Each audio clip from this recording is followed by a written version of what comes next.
Welcome to Truman's Town Hall with your host, Matt Truman.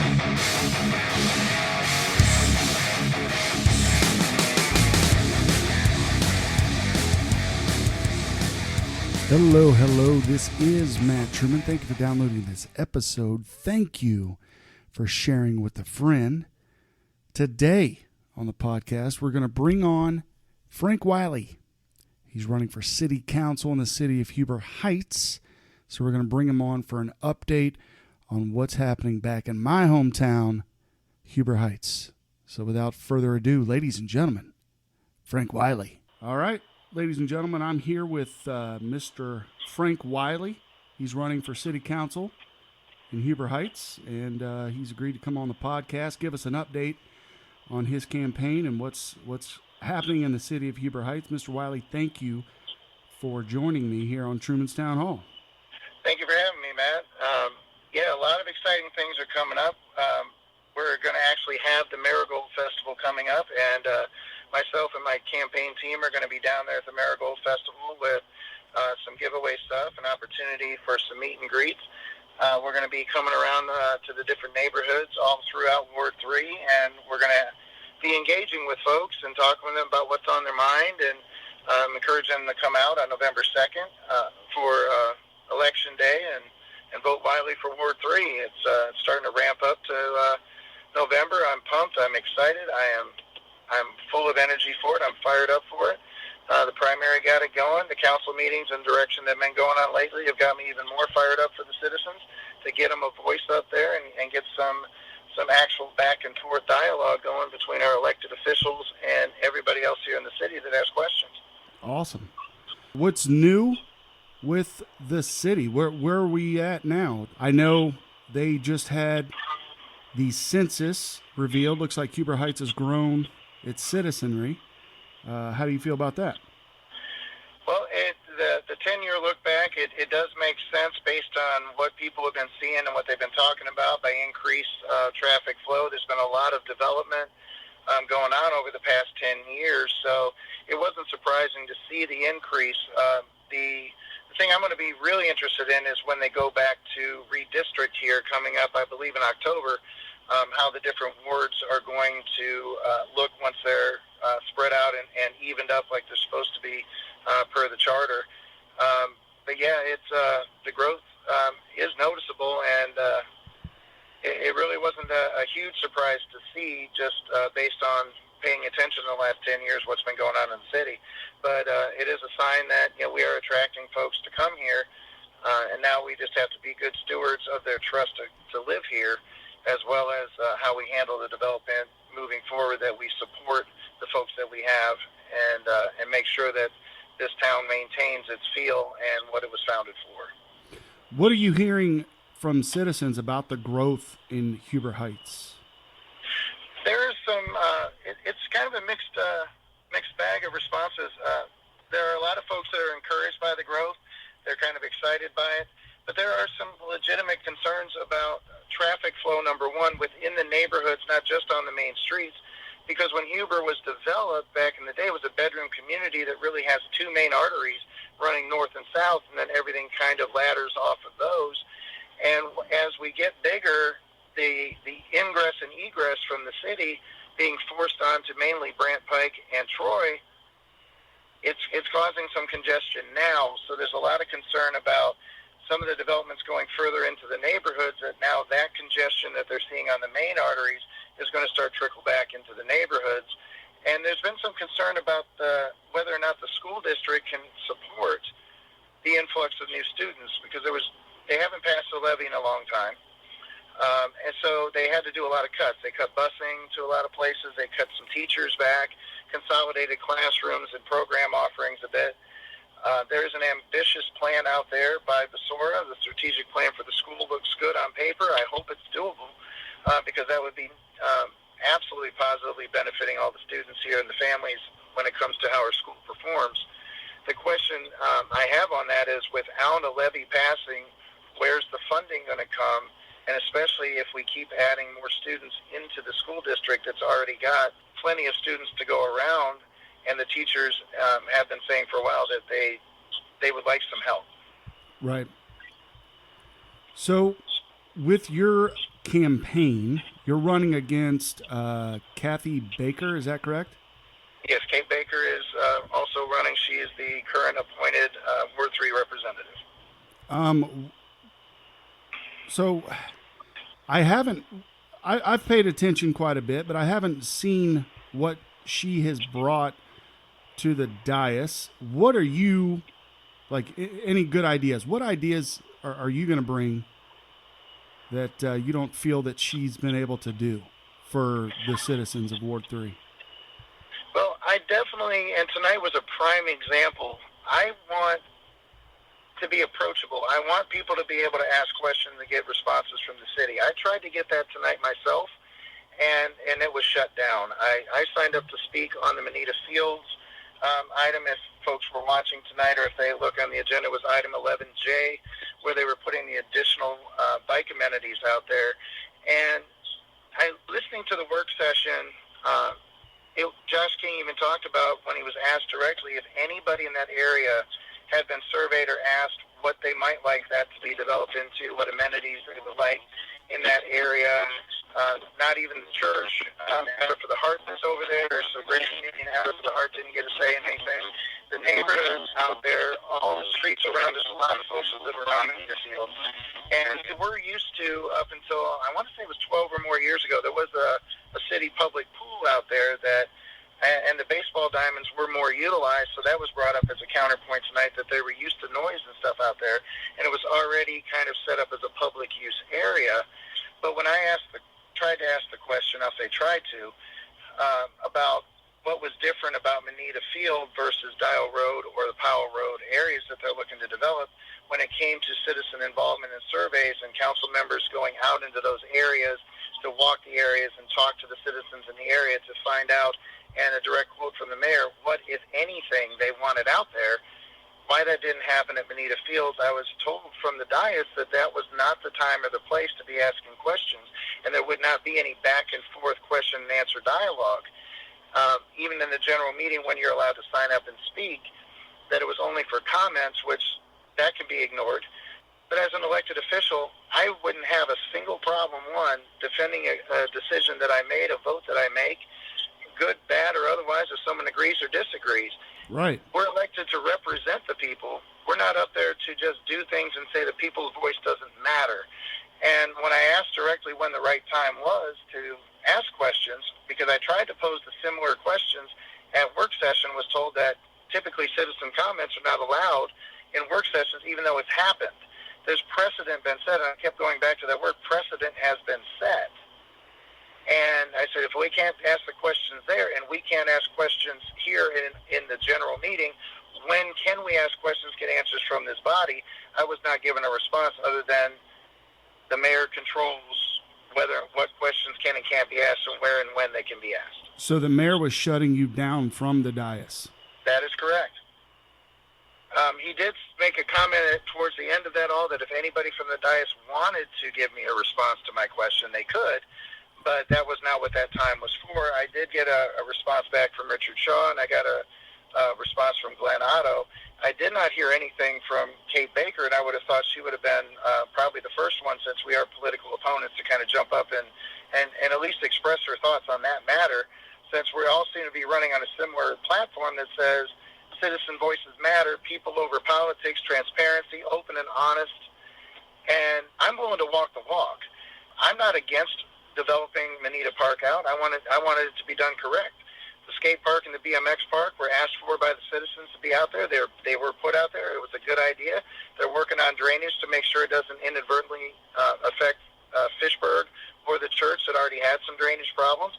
They've got a 5-year contract now that should be signed tomorrow, is my understanding, with Power Sports to utilize the baseball diamonds up there. That was a passion of mine. I played baseball as a kid. I wanted to make sure that those fields were not destroyed to put up an RC track or additional other amenities there when they can be used for youth baseballs. So I was happy about that. I agreed with Glenn Otto's point of those amenities are needed, but spread them out. Give other areas of town an opportunity to utilize them, have a larger space, have them spread out more and more amenities with them. But that's not going to happen now. That's all going to be down there at Manita, which thankfully has a long driveway, and they're talking about expanding the parking lot, because when the pool was there, I think what saved the congestion folks were worried about was that long driveway coming down. It was able to kind of stack more cars. Right. So if I remember correctly, back when your opponent first interviewed for city council, I'm not sure she even knew what her position was, because there was a question about if we had money to give. I can't go verbatim, but she wanted to give money from the city back to the school, so she didn't even know the difference between the city government and the school board government. So there was a question, if there was $1 million grant, what would you do with it? And yeah, her response was to give it to the school district to utilize to enhance their programs, which the charter specifically says that can't happen that way. And my response was that it would depend on what the specifics of the grant allowed for. For example, coming up, the city just got a bunch of money from the CARES Act, and they got money from the shuttered venues, and I believe they're in line to get some more from the American Recovery Act as well. And that's where the city's money right now, that people are talking about how the city has money. We're kind of flush with cash right now, and we're in a really good financial position. It's because of that money that's coming in. Now, that money is not just a blank check. That money does have guidelines around it. So that is another part of stewardship that has to happen, and should be a very public discussion anytime they go to spend that money, is it has to follow, in my opinion, ethically, what the grant writers told the funders they were going to use the money for. Right. It's not, hey, we need this money to pay this, that, and do this, that, because we lost all the money, and then turn around and say, well, let's go ahead and build a bunch of stuff or buy a bunch of land or do anything else with it than what was said in there. And I've noticed some other areas around Huber are also receiving funding, and some of them are asking their citizens, what should we use the money for? And my response is, what you asked for. The reason why you put in for that money in the first place is what you use it for. Correct. My point in bringing up that question is, has your opponent brought anything to your ward that you know of that is positive, that is helping the residents today? Other than being a vote up on the dais, anything original has not come out specifically for Ward 3. Now, the development down there at Troy and Taylorsville was discussed, was vetted out, and voted on, but there was not a lot of dialogue specifically other than citizen comments, my own comments, as a citizen down there concerned about traffic flow and making sure. I went to the Planning Commission on that one and talked about it. There was not a lot of push for ensuring that our Ward 3 residents were going to be heard on that. It was more of a push for making sure the development went forward. The same thing happened with the Horizon Development Project over there on Executive. That vote that did not need to happen, that ended up being a split vote that the mayor broke the tie on, that was brought forth as a motion and a second by Nancy Burge and Kate Baker to move that forward ahead of work session discussion to get more information. Now we are locked into more apartments and development down there for housing and a small area for commerce. Without public input. Is that what you're saying? Correct. No public input on that. They didn't allow it to go to a meeting where citizens could sign up and comment on it. It just immediately went straight up to a vote. So your opponent doesn't want to hear from the public. Obviously, I mean, I've been saying this since your mayor was elected, that he doesn't want to hear from the public, or he only wants to hear the ideas that he's brought up in a positive light. He doesn't want to hear what other ideas are out there. And if he does hear other ideas, he'll utilize them if he likes them and use them for his own campaign, which I've mentioned in previous podcasts. So what do you think? Are the people, are they looking at this? Are they understanding that these politicians are not there for the people? Do they understand that at all? I hope they do. This is an opportunity right now to really make a statement as a city for what they really want in their elected leadership on a lot of levels. This is the first time in a long time that every position that's come up for election is contested. Nobody's running unopposed right now. So this is a really good opportunity for them to stand up and say, who who they want in their leadership, what they want from their leadership. And I look forward to a lot of conversations with folks, and I know there are folks out there that don't agree with anything that I'm saying, and that's fine. I listen to them anyway. I'll have the dialogue with them. My question tonight was, where do the citizens fall in ability to ask questions of their elected leadership? Because you can email the city elected officials, but without a public records request, nobody ever knows you did it. They cannot respond. They can sit on it for weeks or months or years if they want to. And outside of a public records request, nobody knows it happened. You can post a question out there in any number of the Huber Heights social media pages, and you may or may not get a response from the person you want to hear from, or the response you get might be vague. Or what typically happens is you get supporters and detractors from the folks that start arguing with each other, and it takes away from the heart of the conversation to begin with, and most folks walk away more confused than they were when they asked the question initially. Or they get their feelings hurt, or they get their posts removed, or they get somehow kicked out or blocked from a site.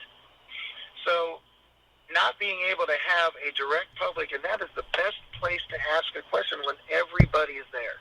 You have the city attorney, you have the interim city manager, you have all the elected officials sitting on that dais. There should be a mechanism to be able to go up there and ask a question about pending legislation, past legislation, where they're going with something, how they're spending the money, why they're making the decision, and there shouldn't be pushback on giving a response. If you are above board with every decision that you're making, you follow a code of ethics, you're morally on the side of right, even if the decision is hard to do. Because the right decision is not always easy, and it's not always going to make everybody happy, but you should be able to defend a right decision for the right reasons, and not just in an election year where people start talking for the first time in 3 or 4 years. You need to be able to be approachable and defend things, stand up for not just the ward you represent, but the entire city at any given moment, and not worry about that, and not say, well, this isn't the right time or place. Where is the right time or place? Kroger isn't the right time or place.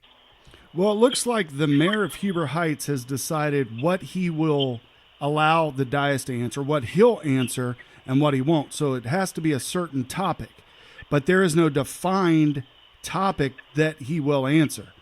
Correct. Because I did watch a work session not too long ago. I think it was the last work session where somebody was having trouble with water, and they went back and forth, and there were question and answer. But do you think it's because you're running for office and they don't want to, for lack of a better word, give you a platform? Because that's how Correct. I think they feel. Are you up there looking for a platform to speak? Are you up there looking to actually get answers to questions that impact your ward? I'm up there first as a citizen of Ward 3 with concerns, a citizen of Huber Heights first. Yes, I am running for office, so if they throw me a political bone every now and again, that's on them. But I'm up there trying to make sure that the decisions that are being made are really about what they say they stand for. People over politics is something that was drilled down for years. Transparency, open and honest communication. It's our responsibility as citizens of Huber Heights right now, over 40,000 strong now, to stand up and demand more of the elected officials. Whether I win or lose the election in November, I still plan on being a voice for this city, a voice for my ward that I live in. I got up there to ask a question about why we're doing things differently, because it really does feel like it's politics over the right thing to do. Right. Reducing the size of an amenity to stick it in an area that the Parks Commission, the board, the city staff, the interim city manager even said they preferred it to be at a different location. What location? They wanted it at Powell Road. That was city staff recommendation.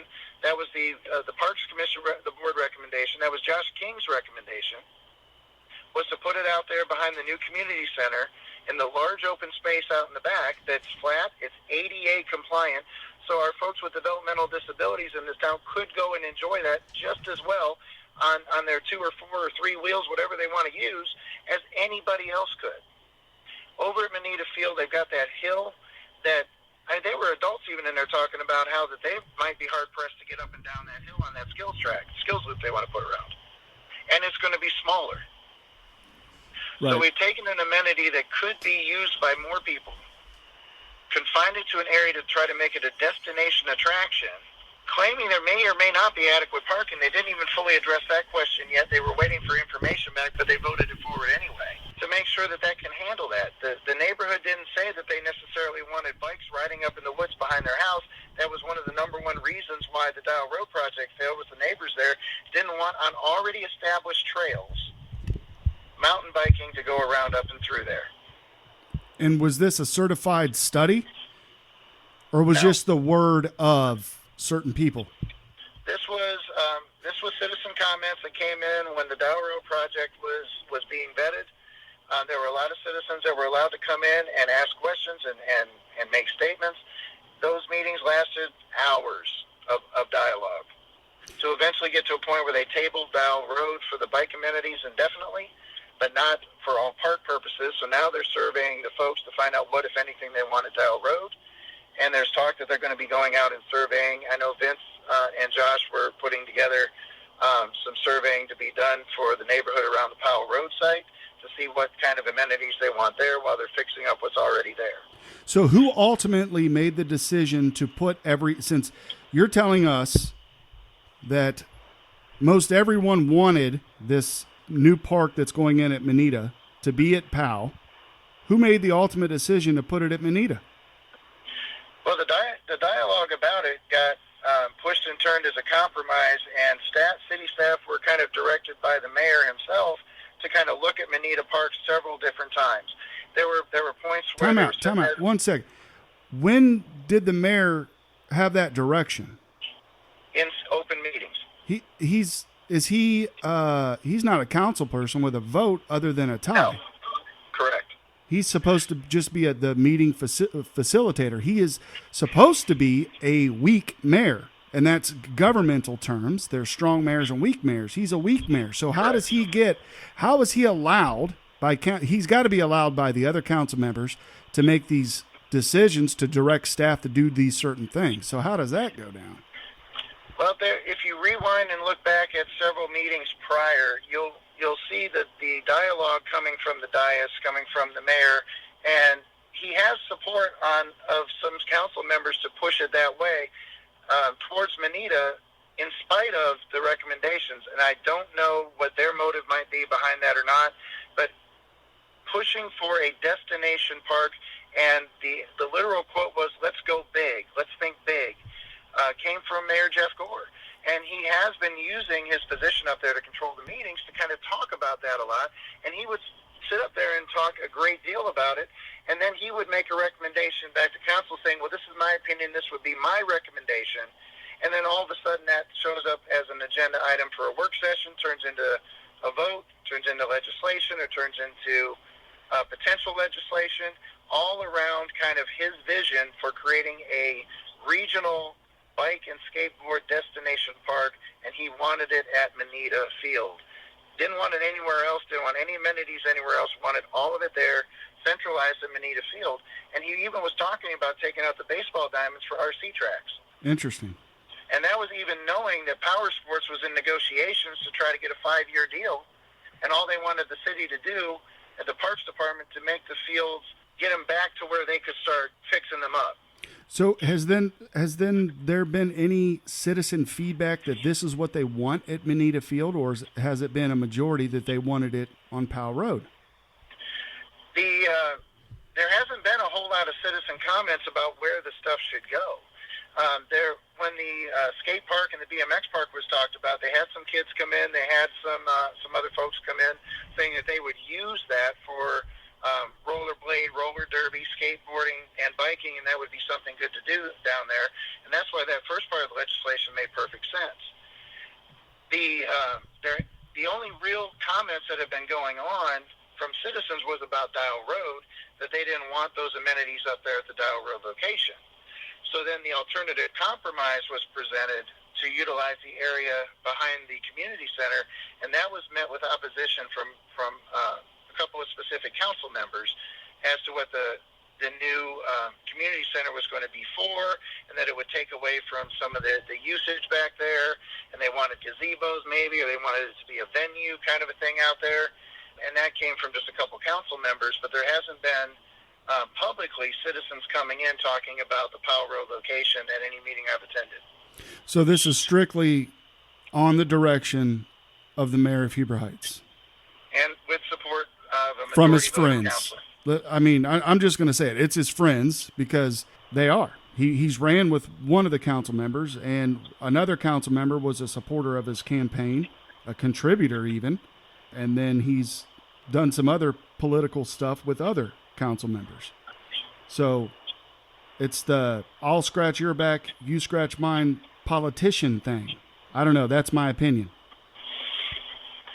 Yeah, I know that there does seem to be majority votes when needed for just about any of the ideas that are coming across, which has gotten the city in trouble here in the past with a couple of things that have come to pass in the last couple of years that they've had to come back later, and I believe Jerry used clean up the legislation or clean up the decisions every now and again, and he shouldn't have to do that if everything is done completely right above board and transparent from the beginning. Right. So this is essentially what you're running on. You're running for transparent, like real transparency, real dialogue with the citizens. Absolutely. It's very possible that folks don't show up or comment or try to make any waves because they know what has happened in the past. People that do say, hey, this is the idea we have, get shut down. Their ideas get pushed to the side or taken by the city. And it's all under the direction of this mayor because he's chosen to do that sort of thing. That's what I'm seeing. So you want to run on transparency, getting the citizens Absolutely. involved. Are folks hearing this? I'm glad we're doing really this. Hope they are. I really hope that they are, and if they haven't heard it yet, they will be in the upcoming months. You know, I'm not just all talk on this. Whether you agree with me or disagree with me, I'm willing to have a dialogue with you, and if you can change my mind, I'm willing to be the adult about it. I want to have intelligent dialogue about what's going on here with the city so that we don't lose what Heber Heights was founded on, what it stands for, while we grow, while we are responsible with that. There's potential for some new light industry and things to go out on the east end of town they were talking about once they get the water and sewer out of there. That's needed as much as flashy entertainment and lots of housing. We need to be able to have options for people to say, hey, I want to come here.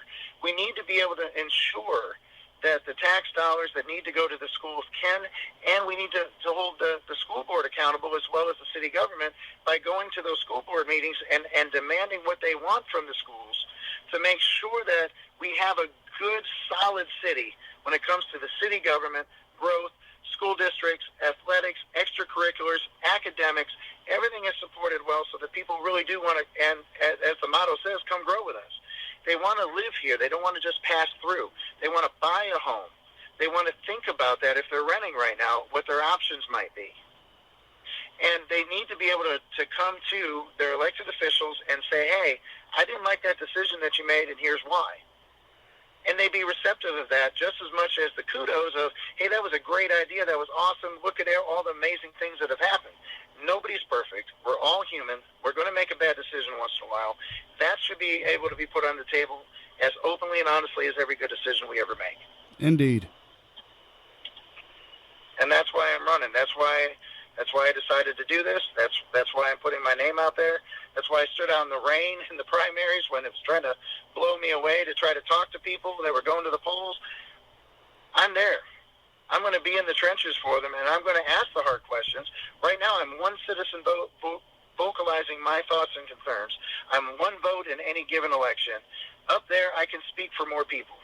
I can be the voice of the roughly 4,000 folks in Ward 3 and the 40,000 plus in the city. They can come to me, and I will ask that question out there, and I will try to get the answers. If I can't get it from the podium as a citizen, I will get it as an elected council representative. If you're elected, how would you deliver that information to the people? I'm open, accessible. I'm going to be having. I'm social media connected on a lot of different platforms. They could email me, call me. I've done brunch with a couple people already. I'm willing to sit down over coffee. I can hold a town hall. The city government building right there is in Ward 3. If there's information that needs to get out in a hurry, I don't mind coming on your podcast. I'll go on any news channel that wants to run it. I'll go on the radio and run it. Any way that needs to get that information out. I'll talk to Dayton Daily. if it's important for the citizens to know, I'll try to find every format that I possibly can to reach as many folks as I can, knowing that not everybody's on Facebook. Not everybody is doing all of the new high-tech stuff.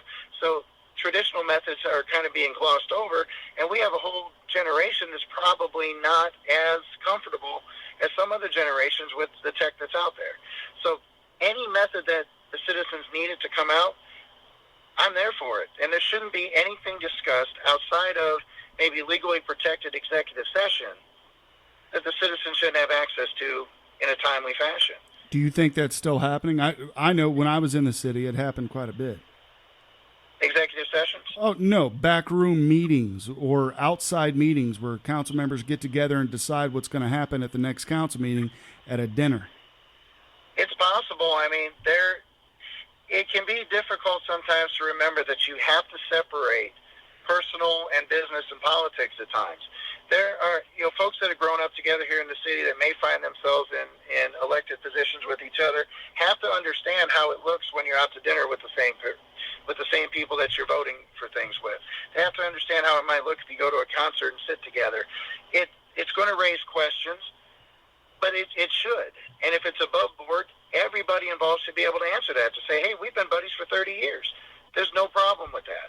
But what you shouldn't do is try to set up a sway vote one way or the other by utilizing that friendship as some kind of either political or for bids on projects, no bid contracts or any of those kind of things that could potentially come from that. It has to look more above board and ethical than what it might sometimes. And that's understandable. I've worked through the Athletic Foundation with several folks up there on the dais. Jeff Gore and Don Webb, they were MCs of our fish fry.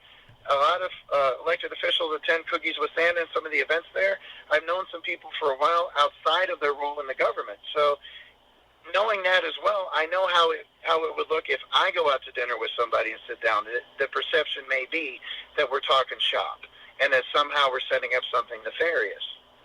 If you're transparent about it, that's perfectly fine. You just don't make people have to sit there and try to figure out what you're doing. Especially if they've elected you, they should be able to trust you. And do backdoor meetings happen? I'm sure they do. I arrived at the meeting sometimes early, and there are several folks in the back room already back there. I don't know what they're talking about. They could just be talking about the weather or a game or something. I don't know. But the impression that it sometimes gives is that something else may be going on, even if it's not. And that's part of government that people lose trust and faith in. You said it all. Is there anything else that you want to let us know about your campaign or about things that is happening with city council or city government that you would like to help change or help better? Well, I encourage people to get involved in a lot more of the secondary meetings. Maybe even it looks like Planning Commission is going to be the place to be for a while. There's a lot of developments coming on, and if you really want your voices to be heard, and the city-owned properties is where the city exerts the most control. They're absolutely correct that they can't 100% control a private developer buying private land and bidding out a private project. But this Horizon development that's coming up, the Brand Pike revitalization and the new city center they're trying to form coming up, those are all city properties. The remaining about 10 acres or so on executive that's out there, that's city-owned property. That's where people can stand up and say, this is what I want, this is what I don't want, and actually have that voice because the city does have control of that. I think folks need to really kind of read some of the documentation that's going in front of the council and watch for phrases like authorizing the city manager to execute contracting or execute agreements when it's coming out as a proposal, because the Horizon project was put out there as a proposal that it was just getting the ball rolling, but on page 1 it says it authorized the contract to be executed, so they're locked in now. So I think that moving forward in the campaign, I'm really looking forward to talking to a lot of folks. My team's looking forward to talking to folks. They're excited, they're energized. Come on out to the Marigold Festival. I'm really stoked that it's happening, and I hope that nothing changes between now and then. I'll have a booth set up out there. Come by, say hi, meet the team, talk to me, tell me I make sense, tell me I don't. Good, bad, or ugly, I'm there. What's the date and location of the Marigold Festival for those interested? The Marigold Festival is going to be held on September 11th from 11 a.m. to 7 p.m. down at the Eichelberger Amphitheater area. All right. So if they come on down there, they're going to be all set up. Should be a nice event. It usually is. We're going to be getting out there. I want to get some meet and greets together as much as COVID will allow. This Delta strain's really making it difficult to run a grassroots campaign anymore. But we're going to do what we can to keep everybody safe. If you want to talk to me, let me know whether or not you want mask ups and distancing. I will respect every bit of all of that for you. We want to talk to as many people as we can. We want to get the vote out. We want people to be excited about this election and really come out and make a statement and really tell everybody who they want representing them on multiple levels. And let's get this city moving forward. Mr. Wylie, thanks for the update. I appreciate you coming on Truman's Town Hall. I appreciate it, man, as always. Thank you very much. All right, ladies and gentlemen, that was Mr. Wylie, Mr. Frank Wylie, running for Ward 3 in the city of Heber Heights. That was a good conversation. I think it was very enlightening. Some things I've known for many years, some things a lot of folks have known for many years, and sometimes are a little afraid to come out. And I'm glad Mr. Wylie came on the podcast to explain that a little bit. I think it's important. Just as important as I think it is that you hear the exchange between Mr. Wylie and Mayor Mayor Gore. Here it is. In a second, and now the discussion portion, and we have a citizen comment for a particular item. Mr. Wylie? Before this legislation moves forward, I just wanted to kind of look at a word that comes to mind of precedent. The previous two parks projects had been discussed and then taken back to the residents of the areas in question. Requests made for surveys, there was a couple of council members had gone and spoken with residents directly, walked the properties, had an impromptu town hall to really see, and I believe the quote was, what, if anything, the residents wanted out there. Now, the last work session, I was a little disturbed to hear that the Manitoba Park area has not been surveyed. Josh King said it hadn't been done. So we have Grace Community Church, Abba for the Heart as businesses there. We have Fitchburg, Flotron, Falkland, Stork, Moorfield, Harshmanville, One End, Tomberg. Any of those residents have not come in here and spoken. They haven't been surveyed according to the last work session. I'm just wondering what's different about the Manita Field project here than it was at Dial Road or Powell Road when it was being considered for the same amenities. Okay, so Frank, we have, this is citizen commentary. It's not a question and answer session. So we have that particular location used to be a municipal pool. Correct. It was a community park. There are baseball diamonds there. The people Correct. that live around that area know that is going to be an area that people are going to be participating in that park. Correct. So I think when we talked to Josh, talked to Scott, didn't feel there was a need at that point to survey because they already lived near an area that was once used as a large community pool with lots of people, lots of kids, lots of screaming, lots of music, lots of whistles. So none of that is going to affect people any differently than what it was prior. So. Okay, provided the residents haven't changed in about 10 years, the pool's been closed, correct? Is that all your comments? I thought this was an opportunity to speak on there and get some responses, but So if that's not the case any longer, I misunderstood. Well, it's always citizen commentary. It's not, our citizens commentary isn't meant for as a question and answer source. It's kind of the same thing that I spoke to Mrs. Smith about earlier when Then, asking questions. point of clarification, Direct, at the work sessions, citizens are occasionally allowed to speak and get answers. If we're not allowed to speak and get answers here either, when do we get our answers? So at the work session, we have certain topics that become certain issues. Obviously, these are all public meetings, and based on my discretion at the meeting, I will allow commentary and we'll get some discussion, but those take place at the work session. That's kind of Correct. what the work session is to have all those discussions. And I tried to bring this up at a work session, was told that wasn't the right place, so I came here to have it, and now this isn't the right place either. Yeah, I don't remember that conversation, but when we have, this is our formal. Your quote was, we typically don't allow citizen comments at work sessions. Yes, that was your typically, response. But when we have specific items that come up that are Which is this hot agenda topics, item. we'll Yes. talk about it. Then when we have items brought up at the formal business meeting, it's citizen commentary. So we give 5 minutes for everyone to make commentary. Now, Correct. if there is a council member that would like to address your comments, I don't have any issues with that. But a question and answer session during the formal business meetings. I just asked one question about what was different about Manitoba Field. If nobody wants to answer that, that's fine. Yeah. So for me, I think the difference is it used to be a large community park space prior, and we are, I think the word that I used when we talked about this at a work session was a repurposing of that particular property. Correct.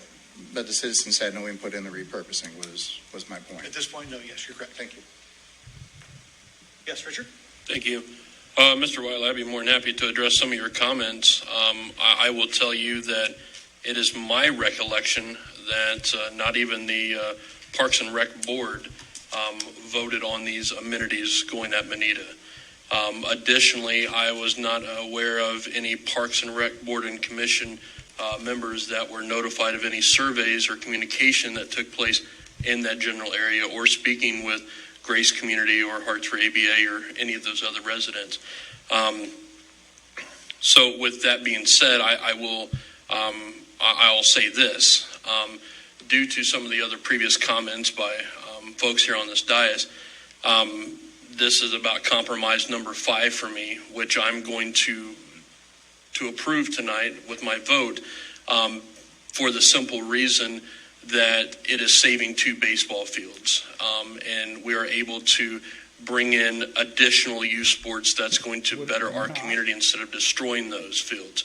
And I think that's huge because that partnership has actually already started blossoming into other conversations with other sports organizations that is not only bringing back, I don't want to say bring back, that is going to continue Little League Baseball, that is going to continue to grow girls softball, and the other enhancements and programs that's going to come with that, that started with saving these 2 fields. If I understand correctly, after tonight, city administration is prepared to send that 5-year lease agreement to that organization early this week, and I have it on good authority they are going to sign that upon receipt and get that back. So that is the only reason I'm supporting this legislation tonight. So hopefully that answers some of those questions for you. Some of those I did have myself as well. Thank you, Mayor. Any other questions? Glenn? My question is comments. I will state that though I appreciate every one of these amenities for the community in itself, I think they're all wonderful. I think they'll be great to have. I do not support cramming them all into one space. I think we should be distributing these throughout the community so that everybody can enjoy these things. And for that reason, that purpose, and that reason only, I will not be supporting this evening. I was okay. I fully supported the BMX track, the skate park component, but when everything else was thrown into this, that just, to me, that's too much. We need to share this around our community so other kids can take advantage as well. So, thank you, Mayor. Thank you. Any other discussion? All right, ladies and gentlemen, there it was. You heard the conversation. You heard Mr. Wylie have to drill down and drill down and drill down and drill down in order to get some type of an answer. And he's right. If you can't go to the work session and get answers, and you can't go to the council meeting to get answers, where do you go? You email. How do you get these answers in the public? How do you get the public informed on these types of issues? You don't, because Mayor one term would like to control the message. We've been saying this, I don't know how many podcasts. You can go back and listen to all these, all the ones I've done on Huber Heights, and it's the same message that I provide for you guys. You are the residents. You are the people of that community. These representatives are supposed to represent you, regardless if you're running for office or not.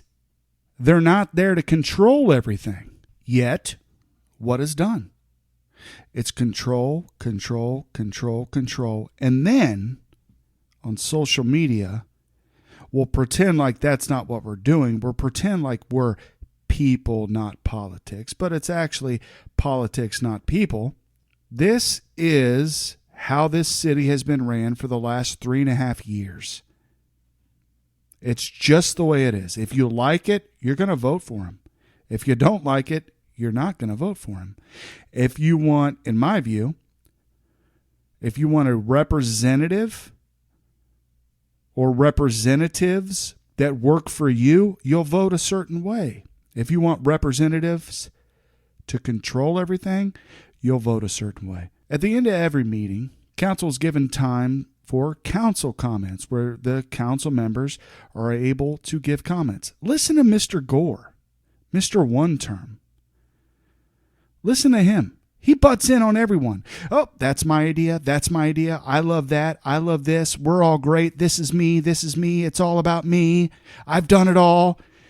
He's out there claiming that he's boosted the city's popularity. Come on, man. He's trying to claim the Veterans Memorial. He's trying to claim this. He's trying to claim that. I don't know when Huber's going to wake up. I hope they do soon. And I apologize to Mr. Wylie because I did this without him being on here, so he doesn't know what I'm talking about. But anyway, let's play what Mr. Gore did at the end during counselor's comments. Let's play what Mr. Gore does on counselor comments, where he butts in on everybody. Next up is item 12, which is city official reports and comments. Anyone have anything this evening? Yes, Mr. Shaw. Thank you, Mayor. I did want to say congratulations to our Wayne Warriors on their first win of the season at Welcome Stadium. I'm glad the rain stopped when it did. Additionally, it's as a parent of 2 students, I'm so happy that our kids are back in school. I'm sure you are. That is absolutely amazing. And I hope they stay there very safely for the remainder of the school year. On additional business, Scott, I would like for you to get, if possible, with Jerry and get council an update on the Sneaky D's liquor objection. I feel like that has kind of just been in the abyss, and we're approving liquor permits and sending things to liquor board in that general area.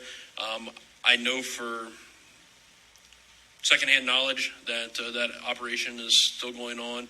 Who knows by what name, by what owner, whatever the case may be. I think that sets a bad precedent. So when businesses of that nature know that they can do that, I know it's a COVID nature right now, but I can tell you that the liquor board is still handing out fines and they're still handling business on a day-to-day basis. I'm just very concerned why we're not being heard. Okay. Yep. I couldn't agree more. I think that is certainly an item that we there he need to is. hear from the legal department on. Anyone have any other reports or commentary they'd like to make? Mayor. Yes, Ms. Baker? I'd like to welcome Chick-fil-A to our city. They opened last week, so make sure you stop by and enjoy chicken. And we're chicken in our city. I wonder if Mayor Gore has anything to say about On that. that note, I will add a couple things. Number one, yes, school's back, and we are certainly glad to have all of our students back in the building. Richard, I actually saw your daughter the other day. Yes. And Senior year. yes, so we're excited to have the kids back, and it's interesting. About probably 60% of our students, because last year we had the opportunity where when we did come back, kids had the choice, either go online or they could stay at home. So we only had about 40%, maybe 45% of the students actually come back in the classroom. So this year, in the building as a whole, probably 60%, think of this, probably 60% of these kids have not been in a classroom since March of 2020. It's been a year and a half since 60% of the kids in our building have even been interacting with other students in a classroom setting. And I will say, my 5 classes that I teach every day, I am blessed. I've got some really great kids. Droning on. And, nothing. Blow A hard. couple seating Blow changes hard. might not fix, but overall, knowing how long they've been out and the issues that a lot of these kids have, I'm just really pleased in these first 3 days of what we got going on. And with that said, man, I went to Chick-fil-A at my lunch, which some people thought might be crazy. But I actually recorded and I wrote down the times just so I could have this information. Prove it. I Post know your we hear about times that, that you ultra wrote high, down. Oh my gosh, it's crazy. You're never going to get through there. It's such a big deal. So I have time to leave the school, go to Chick-fil-A, get through there, get my sandwich, come back and eat, and still have about 10 minutes before my next class starts. So I think it was Thursday. Good Lord, I didn't pray leave for the your school kids building learning at 4:30. history That was from this Wednesday. guy. It was the middle of the week. I left school at 4:30. I was in line at Chick-fil-A, no kidding, at 4:34. It took me 4 minutes at 4:30 in the afternoon to get north on Troy Pike to be in line at Chick-fil-A. 4:38, they took my order. Like 4:47, I had my food, and I was in my driveway at 4:50. So leaving Wayne High School, going north on Old Troy Pike at 4:30 on a Wednesday, I was at my driveway within 20 minutes after going to Chick-fil-A and getting my food. So it is the most impressive assembly line of chicken delivery I have ever seen. And the food is great. Don't be afraid to go because of traffic. Look at I've me, been there. guys. It's fine. It's Mayor Gore. Any other reports? Anything else has a report on? Okay, great. Thank you all so much. Appreciate you being here. It is now 8:11 and this meeting is adjourned. Well, there it is. I apologize to Mr. Wylie for adding all of the things that I've added at the end of this podcast. Do not let this reflect negatively on Mr. Wylie. This is me because I'm frustrated that Huber Heights is still looking at this Mayor one term as an actual leader. He's a follower. He follows what all his friends say to do. Oh, I do. What do I do? And then he's got the reason he's jumping in like he is.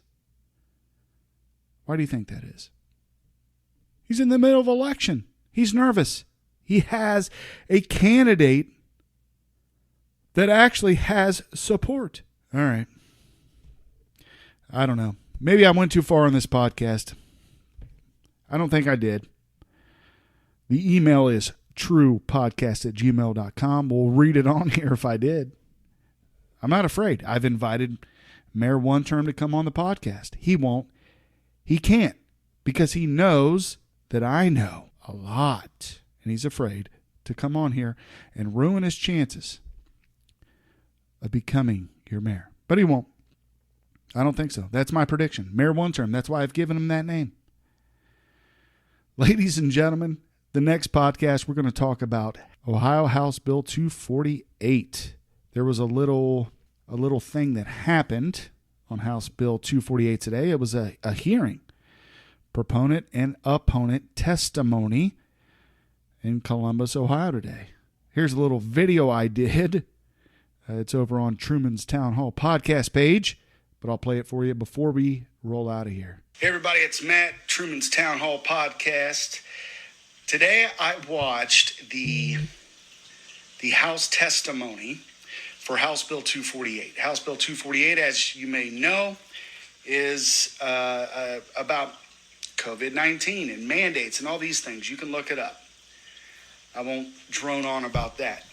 I will do a podcast, probably episode 95, probably at the end of this week, discussing this, and I'll highlight some proponent testimony, opponent testimony. But today I wanted to highlight the chair of the committee, and that is Representative P. Scott Lips out of Franklin. So I found some things very interesting today while watching this meeting and watching all the testimony. It was all good testimony. A lot of people were very passionate. No matter what side you're on, it was good testimony. And it should always be like that. It should always be like that. No matter how much you control or try to control decorum, this is America, and there should be certain things that happen in government. You know, the government is we the people, but some, I feel, like Representative Lips, don't understand that. But here, check this out. First thing I'd like to state is when you refer to representatives, you don't call them by their names, you call them representatives. If you ever present here again, I think you're extremely disrespectful, and I think you trying to come and convince us to support your bill, calling us fascists, liars, and that we're on vacation is a really interesting way to convince us to support your bill. So thank you for being with us today. You're excused. Well, you took an oath to the Constitution. Excuse me, you took an sir. oath to the Constitution of the United Scott. States. I'll leave. That's fine. Thank you. Okay. So first, he wanted to make sure that all the representatives are respected with their title. That's fine. That's fine. It's kind of nitpicky, but that's fine. Then he called it your bill, which says to me he doesn't care about it. This bill, I think, may not even get out of committee, but I don't believe it's going to go for a vote. So, and there's many things we'll talk about on the podcast about that. Then he said, you're dismissed. I'm sorry. That's the people's house. Politicians think they're here. No, you're way down there. your servants. Far too many forget that they get elected to become servants of the people. All right, so there's that piece of the chairman's remarks. Here's another piece. Check this out. I take odds with you saying self-respecting Republicans that believe the way you believe. I really think that's disrespectful. So I think the committee's tired. I think the witnesses are tired. And I'm going to ask, if we continue this hearing, that everybody grow up. Okay? Representative West. All right. So apparently, Chairman Lips is the only one that's allowed to have opinions. Those giving testimony obviously can't have an opinion on their elected officials, on their servants. They're not allowed to have those opinions because it's disrespectful. It's disrespectful. Another thing. He said, I'm tired. We're all tired. The people are tired. It's 3 o'clock in the afternoon. If you're tired at 3 o'clock, maybe this job isn't for you, bud. I don't know. I'm sorry, representative. Anyway, so and then at the end, he says, if we're going to continue to do this, I wish everybody would grow up.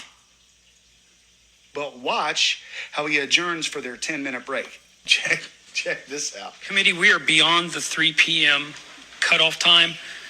We have asked for an extension on the room. We've asked for an extension security to assist. What we're going to do now is to allow everyone a little breathing room and to hit the potty. We're going to take a 10-minute break. It's a hard stop 10-minute break. We're going to allow everybody to go to the potty, but grow up. You cannot make this stuff up, ladies and gentlemen. You can't do it.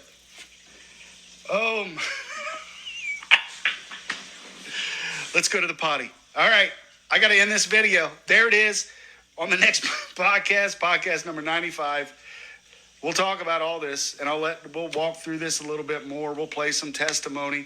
I'll let you hear who he was talking to. I'll let you hear their testimony too. But I got to go to the potty, so I'll talk to you later.